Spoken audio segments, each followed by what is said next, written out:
There is so much hatred and tension in the world at the moment. I do not know what month or year I will even post this video, but rest assured that whatever day I choose, that statement will still be an accurate summation of current national events. But in these trying times, I know that you, and I am talking directly to my 38 subscribers here, come to this channel as a place of refuge, where you get to see a woefully naive and soon-to-be perpetually unemployed woman with the sort of racial ambiguity that would make her the wet dream of a photographer for a liberal arts college brochure, expressing completely unsubstantiated claims with the confidence reserved for dictators, the clinically delusional, or the average Twitter user, the latter of the two being synonymous, but being the paragon of optimism and a generally radiant person. I have decided to compile a list of things that I genuinely love in a pathetic attempt to spread some degree of cheer in the cold, desolate hellscape that we call home. I am a beacon of joy with sunshine radiating from every orifice. It is incredibly painful and is most likely a fatal medical condition. I love cats and dogs that are so fat that they begin to melt into a semi-liquid state. And you can see in their eyes that they are wading in the waters of misery, calling out to you to mercifully throw them a life jacket. But in reality, their teary eyes just make them look even cuter. Better yet if they have on a tiny hat or an ill-fitting jacket or vest of some sort. No doubt placed upon them by their kale, guzzling owner, who most likely stumbled upon the abomination on an Etsy page as they made a dream board for their life, where the word wanderlust has no doubt made several recurring appearances. If you are ever unfortunate enough to be forced to attend one of their weddings, make sure to take a bet on how long their marriage will last. No more than 3 years, max. If children result from this unholy union, you are obligated to inform Child Protective Services immediately. Think of how many pretentiously artsy and viral fame-seeking Halloween costumes those poor children will be forced to don. Spare them. Seriously, the foster care system is less cruel. I love Party City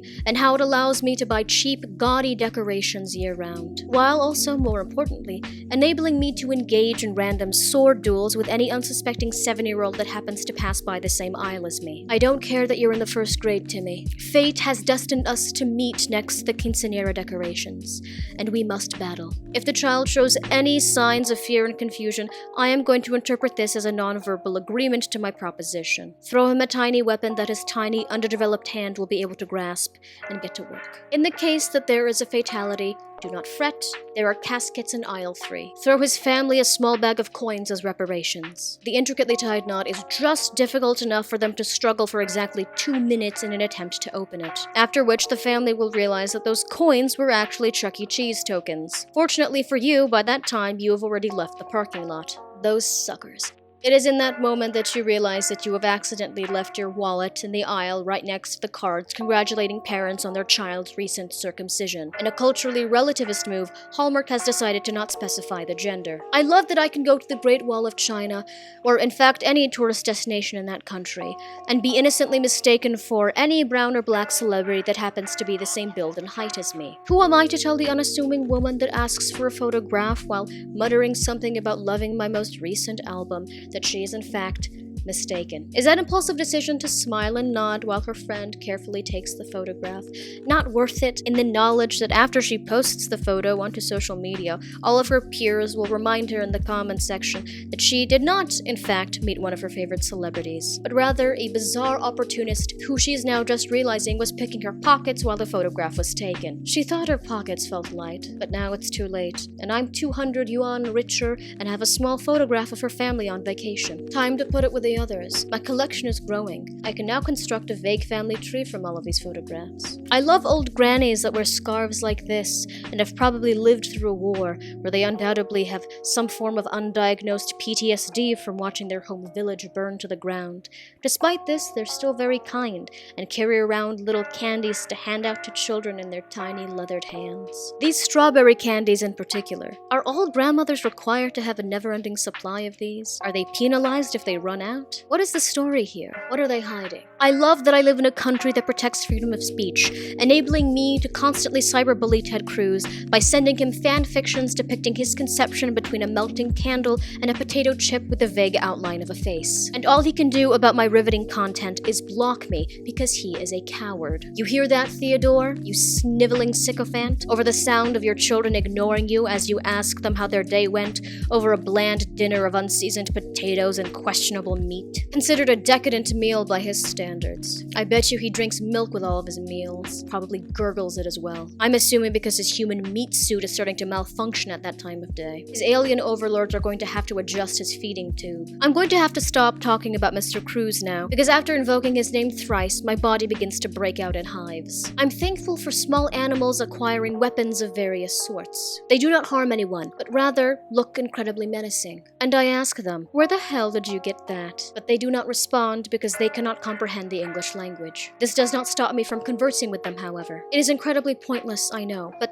these conversations fill me with such a deep sense of intrigue. What do they plan on doing with these weapons? Are they going to exact retribution on their foes? Was it merely an interesting photo op? The mystery is delicious. I love when I do well on a test and others do poorly, and my tiny ego swells with the knowledge that not only did I succeed, but more importantly, that my peers failed, making the victory taste even sweeter. I experienced the rush of adrenaline that can only be felt when you cave into your most narcissistic tendencies. Is this how Alexander the Great felt, as he looked over his vast empire, cementing himself as history's most famous semi-twink, being fed grapes by his shaved lover boy? Oh, how the crowds cheer. I can hear them now.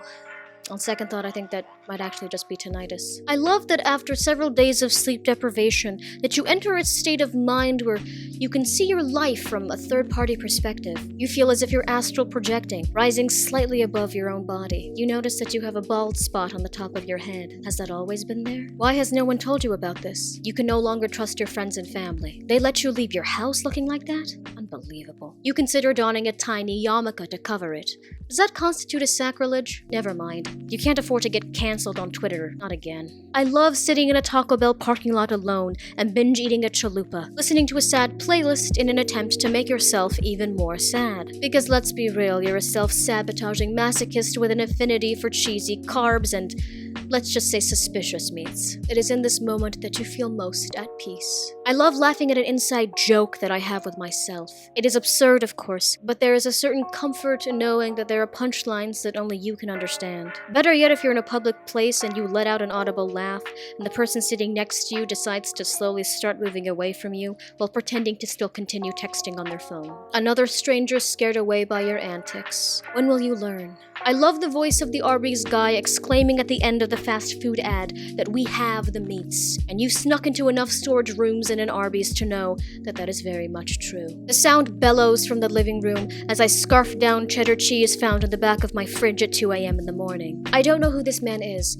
but his voice has always been a sort of comfort to me, and one that I am eternally grateful for. I love morbidly obese men in Hawaiian shirts, preferably playing a little ukulele, or basking in the sunlight of a Caribbean vacation as their equally robust children screech aggressively into the ocean air. The waiter has returned with his order of onion rings and a margarita with a tiny pink umbrella in it. The greatest yet most useless human invention. I love the inherent eroticism of the sea, the calming sound of waves crashing onto the rocks, the aroma of the water, the vague outline of a figure washing up on shore. It kind of looks like a body. Do you call the police? Do you investigate and risk contaminating the evidence? The desire to tamper is overwhelming. You resist, however. Another one of nature's little tests aced. Now, what do you love? Tell me in the comment section down below. Or whisper it into a little conch that you found on the beach and chuck it into the waves. Either way, I'll know about it. Better yet, what do you hate? What fills your body with rage and makes your blood boil? This I don't want you to comment,